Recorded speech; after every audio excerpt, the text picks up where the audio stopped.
agad na rumisponde ang mga tauhan ng Cebu Police Provincial Office sa pamamagitan ng San Fernando Municipal Police Station sa pamumuno ni Police Major Michael Gingoyon sa inuulat na insidente ng pagguho ng lupa sa Barangay Tabyonan, San Fernando, Cebu noong ika-26 ng Setyembre taong kasalukuyan, dakong alas 4 ng madaling araw. Sa paunang ulat, naapektuhan ng insidente ang isang maliit na istasyon ng gasolina na tinatayang nagdulot ng pinsalang aabot sa 400,000. Kaagad na nagtungo sa lugar ang mga pulis upang beripikahin ang sitwasyon, tiyakin ang kaligtasan ng mga motorista at masiguro na nanatiling ligtas at madaanan ang nasabing kalsada. Nakipag-ugnayan din ang kapulisan sa Municipal Disaster Risk Reduction and Management Office ng San Fernando para sa kaukulang assessment at pagresponde. Sa kabutihang palad, walang naitalang nasugatan o nasawi sa nasabing insidente. Pagkatapos nangyari ang pagtama ng Bagyong Upong sa Cebu,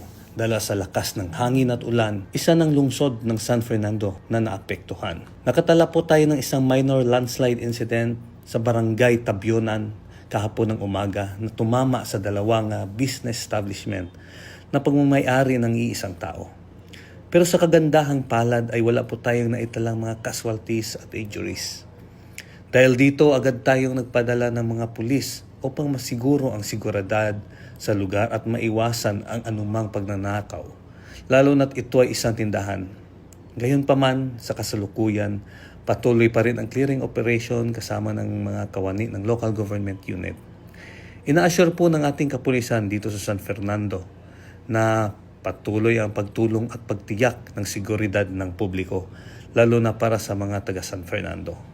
Dapat po ay maging handa at mag-ingat po tayo lagi. Sa pamumuno ni Police Colonel Abubakar Udang Mangilen Jr., Officer in Charge ng Cebu Police Provincial Office, patuloy ang paniniguro ng kapulisan sa kandaan at mabilis na pagtugon sa mga sakuna at iba pang uri ng emerhensiya sa lalawigan. Pinaalahanan din ng kapulisan ang publiko na maging mapagmatyag, mag-ingat at agad na iulat sa mga otoridad ang anumang uri ng panganib na kanilang mapapansin. Sa patuloy na pagkakaisa at pagtutulungan, nananatiling ligtas at matatag ang lalawigan ng Cebu sa harap ng mga hamon ng kalikasan. Mula dito sa Central Visayas, ako yung Police News Network Correspondent, Patrolwoman Nikia Caniedo, alagad ng batas, tagataguyod ng balitang pulis.